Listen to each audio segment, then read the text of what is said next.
అనుదినము దేవుని కృపావార్త కొరకు ఎదురు చూస్తున్న ఆత్మీయులారా, నేటి వాగ్దానము 146 కీర్తన 7వ వచనం. ఆయన బాధపరచబడు వారికి ఆయన న్యాయం తీర్చునని రాయబడింది. బాధపరచబడుచున్న వారికి ఆయన న్యాయం తీరుస్తాడట.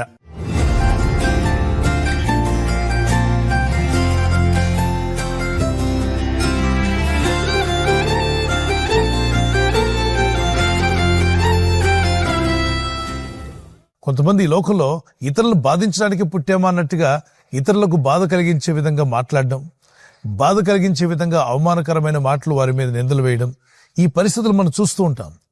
బాధలు ఉన్నప్పుడు పలు విధాలైన బాధలున్నాయి. అనారోగ్యంతో బలహీనతతో బాధపడుచున్న వారు కొందరైతే, ఆర్థిక ఇబ్బందులతో పరిస్థితులు బాలేక ఇబ్బంది పడుచున్నారు మరికొందరు శత్రువుల చేత బాధించబడుచున్నారు. మరికొంతమంది అయితే వారి జీవితంలో తప్పుడు నిర్ణయాల వల్ల, ఏదో ఒక రాంగ్ డిసిషన్ తీసుకోవడం వల్ల ఎందుకు అలా తప్పుడు నిర్ణయం తీసుకున్నారని బాధపరచబడుచున్న వారు ఉన్నారు. తప్పుడు నిర్ణయాలు, తప్పుడు తీర్మానాలు కూడా బాధల్లోకి మనిషిని నెట్టివేస్తాయి.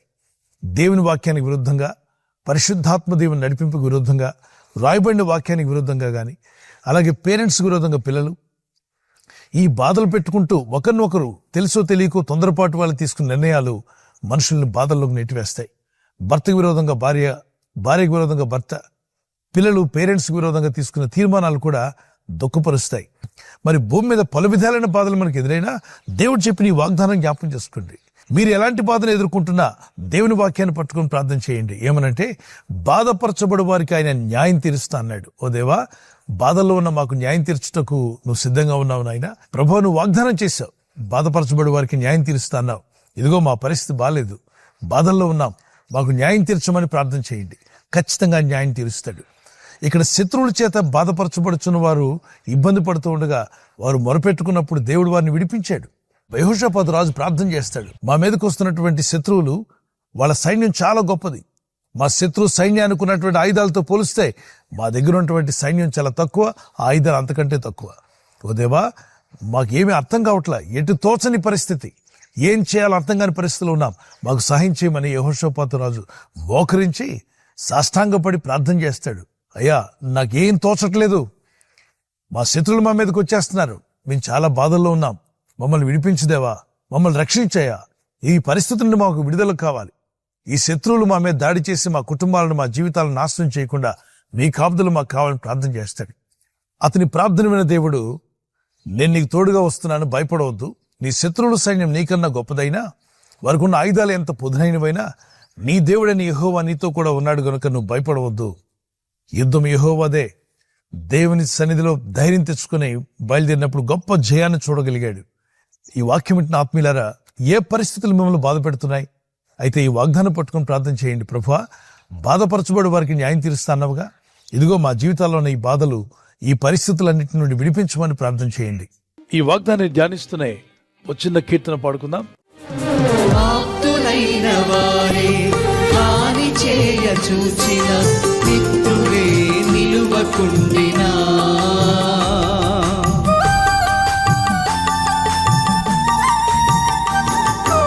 ఆప్తులైన వారే హాని చేయ చూచిన మిత్రులే నిలువకుండినా,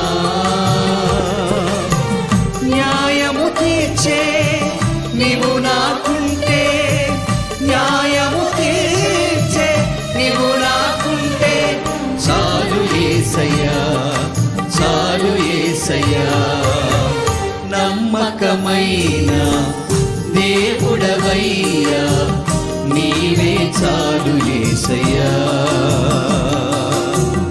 నమ్మకమైన దేవుడవయ్యా, నీవే చాలు యేసయ్యా.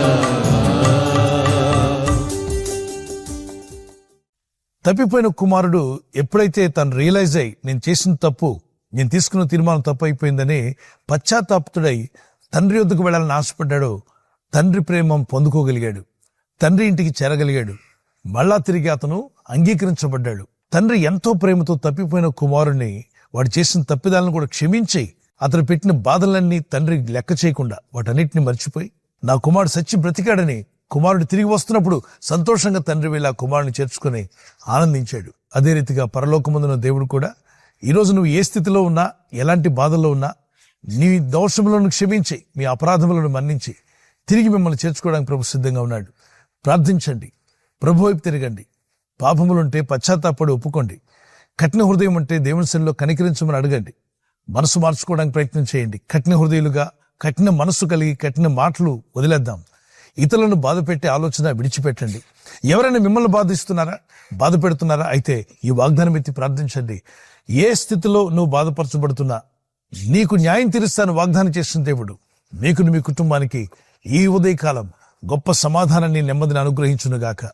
ఈ వాగ్దానం ఎత్తి ప్రార్థిస్తుండగానే పరిశుద్ధాత్ముడు మీ జీవితంలో ఉన్న ప్రతి బాధను, అనారోగ్య సంబంధమైందైనా, శత్రువుల వల్ల, మరి ఆర్థిక పరిస్థితుల వల్ల ఏ పరిస్థితులను బాధపరచబడుతున్నా మీకు న్యాయం జరిగించి మిమ్మల్ని విడిపించి ఆయన మిమ్మల్ని స్థిరపరిచే రోజు త్వరలోనే వచ్చునుగాక. మీరు ఏ స్థితిలో బాధపరచబడుతున్నా ప్రభు అని దేవుడు మిమ్మల్ని విడిపించి రక్షించి ఆయన సాక్షులుగా నిలబెట్టుకునే రోజు త్వరలోనే రాబోతుంది. ఈ వాగ్దానం ఎత్తి ప్రార్థిస్తుండగా పరిశుద్ధాత్ముడే మీ హృదయాల్లో ఉన్న బాధంతా తొలగించి నెమ్మది, సమాధానమును మీకు, మీ కుటుంబాలకు అనుగ్రహించునుగాక. ఆమెను ప్రార్థన చేసుకుందాం. పరిశుద్ధమైన మా పరలోకమందున్న మా తండ్రి, నీ నామములో ప్రార్థన చేస్తున్నాను. నీ ప్రజలందరూ కూడా ఎలాంటి బాధల్లో ఉన్నా నువ్వు ఇచ్చిన వాగ్దానం ఎత్తి ప్రార్థిస్తుండగా బాధపరచబడుచున్న వారికి న్యాయం తీరుస్తాను వాగ్దానం చేశావు. నీ ప్రజల్లో ఎలాంటి బాధల్లో ఉన్నారో, ఆర్థిక ఇబ్బందుల వల్ల కానీ, అనారోగ్య బలహీనతల వల్ల, శత్రువుల వల్ల, శోధన వల్ల ఎలాంటి పరిస్థితుల్లో బాధపరచబడుతున్నా న్యాయం తీర్చే దేవుడు నువ్వు ఉన్నావు తండ్రి. నువ్వు న్యాయం తీర్చేవాడు, విడిపించేవాడు, కాపాడేవాడు. నీ పరిశుద్ధ నామములో ప్రార్థిస్తుండగా నీ ప్రజలు ఈ బాధలను జయించుటకు, ప్రభు వీరు పడుతున్న ఈ బాధల నుండి విడుదల పొందుటకు ఇప్పుడే నీ అద్భుతమైన సహాయం దయచేయండి. ఈ రోజు ప్రార్థించి ప్రయత్నించబోతున్న శంకుస్థాపన అయిన, గృహప్రవేశమైన, ఒక బిజినెస్ ప్రారంభిస్తున్నా, ఉద్యోగ ప్రారంభానికి వెళ్తున్నా, ఒక మంచి కార్యక్రమాన్ని ప్రారంభిస్తుండగా, నేను వారి బిడ్డల వివాహం కొరకు ప్రయత్నాలు చేస్తుండగా వారు చేస్తున్న ప్రయత్నాలు ఫలించలాగున మీ దూతలకు ఆజ్ఞాపించండి. ఎవరైనా హాస్పిటల్లో ఉన్నా, ఐసీయూలో ఉన్నా, ప్రభు ఎవరైతే సీరియస్ కండిషన్ లో ఉండి బాధపడుతున్నారో వారికి యేసు నామములో స్వస్థతను అనుగ్రహించండి. కృంగిపోయిన వారిని లేవనెత్తండి. మీ గాయపడిన హస్తమును చాపి వారికి ఉన్న సకల రోగాల నుండి విడుదల ఇచ్చేయి. వారిని లేపి నడిపించడాన్ని సాక్షులుగా నిలబెట్టుకోండి. ఈ ఉదయకాలం ప్రతి రోగి యేసు నామములో స్వస్థత నొందునుగాక. తండ్రి, ఈ దినం ఎవరైతే ప్రయాణమై వెళ్ళబోతున్నారో, అది రైలు మార్గమైనా, ఆకాశ మార్గమైనా, బస్సుల్లో, వాహనాల్లో ఎక్కడ ప్రయాణం చేస్తున్నా, రోడ్డు మార్గంలో ఏ వాహనంలో వారు ప్రయాణం చేస్తున్నా, నీ ప్రజలకు కాపాడే దూతలను పంపండి. మీ దూతలను పంపి మీరుకున్న బాధలను విడిపించి వీరిని ఆదరించి, ఓదార్చి, కాపాడి నడిపించమని యేసుక్రీస్తు పరిశుద్ధ నామములో అడుగుచున్నాను నా పరలోకపు తండ్రి. Amen, amen. God bless you. ప్రభు కృప మీకు, మీ కుటుంబాలకు సదా తోడై నడిపించును గాక.